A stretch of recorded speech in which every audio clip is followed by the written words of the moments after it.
तो इसीलिए राहु के बारे में ये चीज़ें बहुत ज़्यादा महत्वपूर्ण है।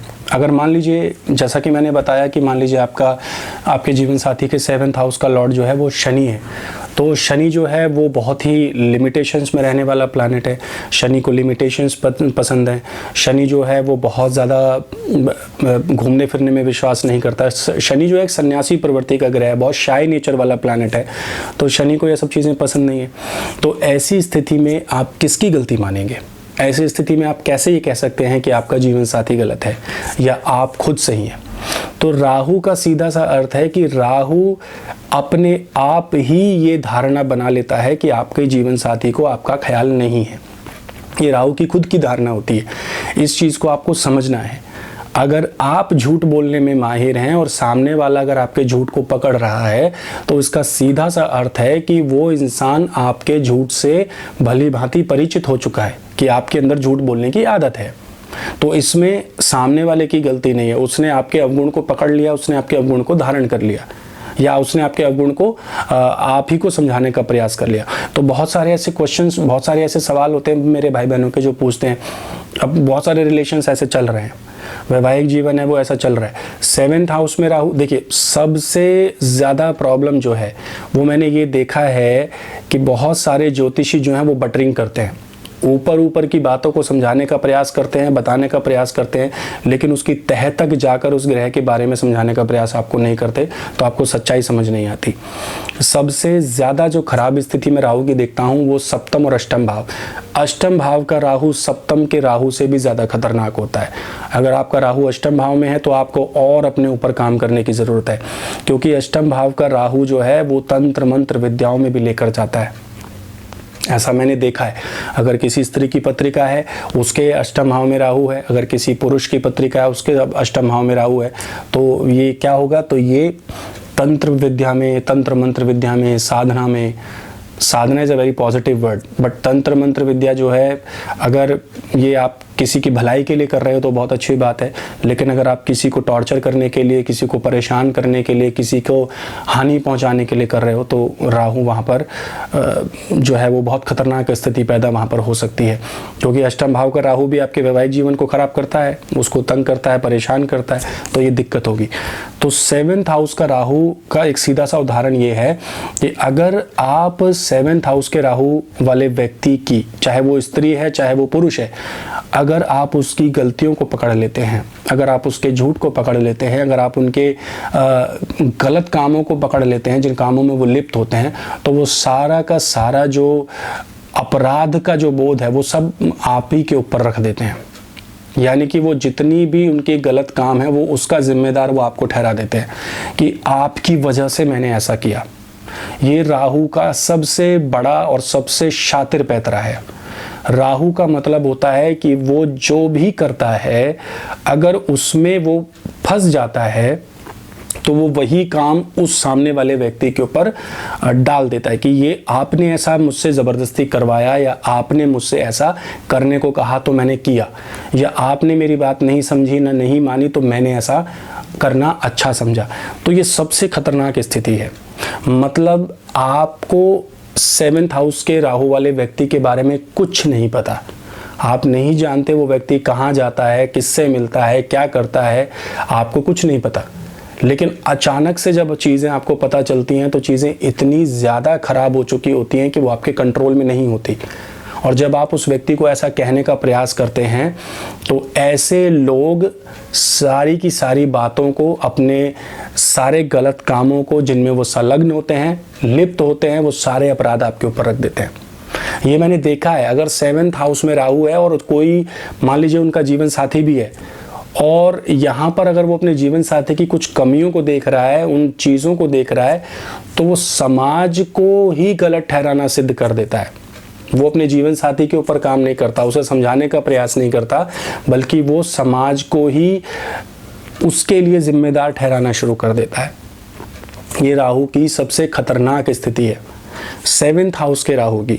7th भाव के राहु का मतलब है, आपने सीधे तौर पर कह दिया बहुत सारे स्त्री पुरुष जो हैं, भाई बहन जो है मेरे, वो कहते हैं, मैं जब उनकी कॉल्स लेता हूँ, उनसे बात करता हूँ, वो कहते हैं वासुदेव जी हमसे हो गया, हम किसी भी अवैध संबंध में नहीं जाना चाहते थे, हमसे हो गया। या मेरे जीवन साथी के अंदर बहुत सारी कमियां हैं, या बहुत तरह की बातें करते हैं वो, जो हम नहीं बता सकते, नहीं डिस्कस कर सकते। लेकिन इतनी सारी कमियों के बावजूद राहु का सीधा सा अर्थ है कि उसके पास एक एक्सक्यूज खड़ा हुआ है, उसके पास एक बहाना है। राहु कोई भी चीज़ बिना बहाने के नहीं करेगा, पहले वो बहाना ढूंढेगा, उसके बाद ही राहु ये काम करेगा। क्योंकि राहु को बहरूपिया कहा जाता है। राहु को एक तरह से कलयुग में कलाकार कहा जाता है। राहु जो है वो अपने रूप को बदल सकता है। इसीलिए शायद जो भी आप जो देख रहे हैं आज के युग में, आज के कलयुग में अगर आप देख रहे हैं, तो लोग अपने चेहरे बदल रहे हैं, लोग रिश्तों में चेहरे बदल रहे हैं, लोग अपने स्वभाव में चीज़ों को बदल रहे हैं, अपने व्यवहार में चीज़ों को बदल रहे हैं। राहु का सिर्फ एक टारगेट होता है, और वो होता है अपने आप को सिद्ध करना, अपनी इच्छा को पूर्ण करना राहु का पहला काम है। और वो इच्छा पूरी करने के लिए उसको किसी भी हद तक जाना पड़े वो जाएगा, वो किसी भी हद तक जाना पड़े उसको वो जाएगा। ये मैं आपको चैनल के माध्यम से कह रहा हूँ, राहु किसी भी हद तक जा सकता है। तो ये चीज़ हमें यहाँ पर ध्यान देने वाली है। चाहे उसको गलत काम करना है, चाहे उसको कोई भी क्राइम करने के लिए प्लॉटिंग करना है, या कोई भी आपके अगेंस्ट उसको कोई कंस्पिरेसी करना है, तो Rahu will do that. Rahu can do anything. तो आप राहु वाले व्यक्ति से नहीं जीत सकते। राहु वाले व्यक्ति से आप इसलिए नहीं जीत सकते क्योंकि उसका एक झूठ तैयार होता है। तो 7th हाउस का राहु, स्पेशली 8th हाउस का राहु भी, क्योंकि 8th हाउस का राहु भी आपके 2nd हाउस को एस्पेक्ट कर रहा होता है। आपके 8th हाउस में बैठकर राहु जो है वो आपके 2nd हाउस को देख रहा होता है। और 2nd हाउस जो होता है वो वाणी का है। हम कितना सच बोलेंगे, कैसे बोलेंगे, लोग हमारी बातों को, हमारे विचारों को कैसे समझेंगे, हमारी बातों में कितनी सच्चाई होगी, वो 2nd हाउस है। वो 2nd हाउस से हम देखते हैं। तो राहु का संबंध जब अगर 2nd हाउस से बनेगा तो भी व्यक्ति झूठ बोलेगा। राहु का संबंध 7th से बनेगा तो भी व्यक्ति झूठ बोलेगा, क्योंकि सीधा प्रभाव राहु का लगन पर पड़ रहा है। तो लगन का मतलब क्या है? हमारा फिजिकल अपीयरेंस। लगन का मतलब है हमारा इंक्लाइनेशन। लगन का मतलब है हमारा व्यवहार, हमारा व्यक्तित्व, हमारी सोच, हमारी समझ, और किस तरह के लोगों में हम बैठ रहे हैं, वो 7th हाउस है। 7th हाउस हमारे लगन का अपोजिट है। तो हमारी संगति कैसे लोगों के साथ में है, दैट इज 7th हाउस। तो 7th हाउस का मतलब यहाँ पर ये हो गया कि ऐसा व्यक्ति अपने ही जाति के विरुद्ध जो है वो जंग छेड़ देता है, प्रॉब्लम्स क्रिएट करता है वहाँ पर वो। तो उसको लगता है कि नहीं, हमारी जाति में या हमारे समाज के लोग जो हैं वो बहुत घटिया हैं, घटिया प्रवृत्ति के लोग हैं, जो वो इच्छाओं को दबाते हैं, वो स्त्री की इच्छाओं को दबाते हैं, वो स्त्री को कहीं आने जाने नहीं देते, वो इस तरह की चीज़ें करते हैं। तो ये सब चीज़ें जो हैं वो 7वें भाव के राहु की वजह से ये होती हैं। ये सब चीज़ें वो लेकर आता है। ये कह देना कि गलती से अफेयर हो गया, ये अपने आप में कोई प्रैक्टिकल बात नहीं है। मतलब बॉस आपने कुछ भी बोल दिया तो वो कोई कुछ भी उसको मान ले, ये कहने वाली बात नहीं है। अगर आपने ये कह दिया कि मेरे 7th हाउस में राहु है और मेरे जीवन साथी ने मुझ पर ध्यान नहीं दिया तो इसलिए मैंने एक्स्ट्रा मैरिटल अफेयर कर लिया, ये घटिया सोच आपको आगे के समय में बहुत सफरिंग्स दे सकती है। आपको इसका अर्थ नहीं पता, लोगों को इसका अर्थ नहीं पता कि आप जो बोल रहे हैं उससे आपके बच्चों का कितना बड़ा कर्ज आपको लग सकता है, आपके जीवन साथी का कितना बड़ा कर्ज आपको लग सकता है। इस चीज़ को यहाँ पर समझने की लोग ज़रूरत तक नहीं महसूस करते।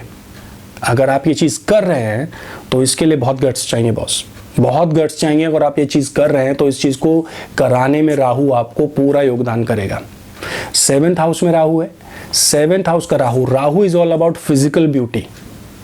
मैं हमेशा अपने चैनल के माध्यम से पहले भी आपसे कह चुका हूँ कि राहु जो है वो फिजिकल ब्यूटी को ही दर्शाता है। कोई कितनी सुंदर स्त्री है या कितना सुंदर पुरुष है, कोई कितनी महंगी और बढ़िया गाड़ी है, कितनी लग्जरियस गाड़ी है, कितना बड़ा मकान है, दैट इज राहु। राहु कभी भी तृप्त नहीं होता, राहु की इच्छाएं और बढ़ती हैं।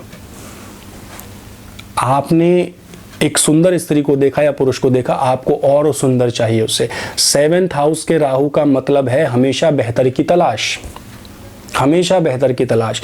और 7th भाव में अगर राहु है और अगर वो लड़का है या लड़की है, दोनों में से कोई भी है, मैं दोनों जेंडर्स के बारे में बात कर रहा हूँ, तो उनको हमेशा ऐसा लगता है कि हमारा विवाह एक गलत इंसान से कर दिया गया है।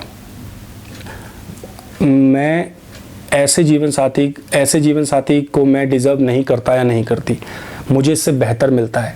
लेकिन सबसे बड़ी प्रॉब्लम राहु की ये होती है कि ऐसी स्थिति में अगर वो 10 लोगों के साथ में भी संबंध रखें तो 11वें की तलाश में रहते हैं, क्योंकि राहु कभी तृप्त होता नहीं है, राहु की स्थितियां खराब होती हैं। और ऐसी स्थिति में अगर शुक्र कंट्रोल में आ जाए, अगर शुक्र राहु के प्रभाव में आ जाए, 7th हाउस में राहु शुक्र की युति हो, 7th हाउस में राहु शुक्र एक साथ हो, या एस्पेक्ट हो, 8th हाउस में राहु शुक्र एक साथ हो, 8th हाउस में राहु शुक्र की आपस में युति हो, तो ऐसी स्थिति में जीवन साथी को छोड़कर ऐसा इंसान भटकता है और भटकाव उसके अंदर होता रहता है।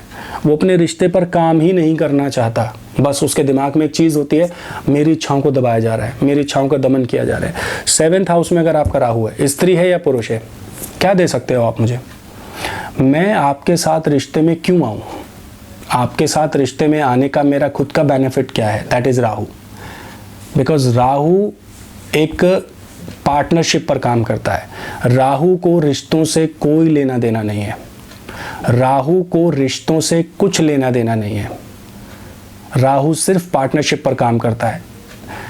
अगर देखा जाए तो विवाह भी एक लीगल पार्टनरशिप है, लेकिन उसके साथ साथ में ये एक सेक्रीफाइस है, एक त्याग है। विवाह कोई ऐसा तो नहीं है कि बच्चों का खेल है कि आपने विवाह किया और सब कुछ ठीक हो गया जीवन में, चलिए चलते रहेगा सब।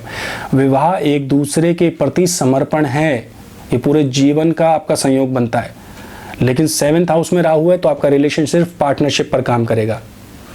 अगर मेरा जीवन साथी मेरी ये इच्छा पूरी करेगा तो मैं इस रिलेशनशिप में रहूँगा या रहूँगी, अगर नहीं करेगा तो मेरे पास बहुत सारे ऑप्शंस हैं। That is the partnership. ये राहु की पार्टनरशिप है।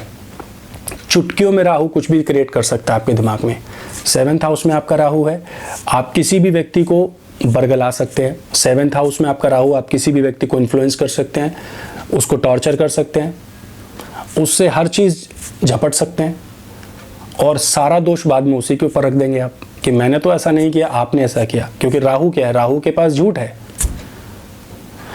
जब कोई ग्रह देवताओं की सभा में जाकर बैठ सकता है, उनको चकमा देकर देवताओं की, अब सोच कर देखिए, जहां भगवान विष्णु को एक नर्तकी का रूप लेकर, एक अप्सरा का रूप लेकर आना पड़ा और उसकी गर्दन को काटना पड़ा, जब भगवान स्वयं ये करने आ रहे हैं, तो सोचिए राहु के दिमाग में कितना शातिर ग्रह है राहु। तो 7th का राहु भी यही है और 8th का राहु भी यही है। अपने रिश्तों पर काम करने का प्रयास कीजिए।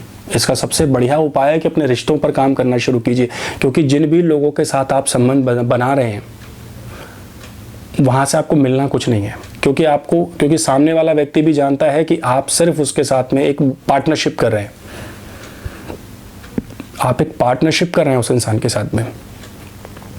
आप अपने जीवन साथी को चीट करके आप ये नहीं कह सकते कि आप किसी रिलेशनशिप में गए हैं या उस इंसान ने आपका बहुत ख्याल रखा है, बिल्कुल नहीं है।